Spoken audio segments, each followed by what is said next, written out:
Šodien Ķekavas novada oficiālos sociālos tīklos parādās informācija par to, ka esot atjaunota Ķekavas estrāde. Nu, papētīsim tuvumā, kāda tā izskatās.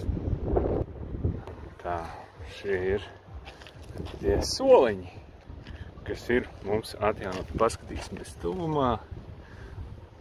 Šie ir kaut kādi veci saplākšņi ar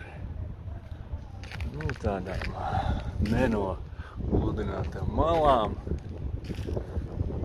Jau stāvējuši te, es nezinu, cik ilgi. Kas šeit mums ir? Šie pat nav nopirkti jauni. Jaunas šīs te finieru plāksnes. Stāvoklis ir, es nedomāju, ka te būs tik slikti, draugi. Visur katra rinda ir šāda. Nu, draugi, šis ir brāķis. Šis ir tas, ko mēs saucam par priekšvēlēšanu izrādīšanos.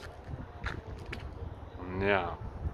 Ķekavas estrāde, kā es jau esmu rakstījis, un tas ir mans viedoklis sociālos.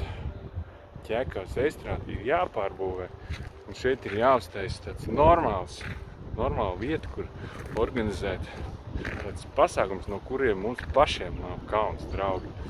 Bet nevis pirms vēlēšanām vienkārši paņemt vecas plāksnes un tās pārkrāsot ar alkīdeni vislētāko toņa sovietu alkīdeni, draugi. Šitā nevarēs.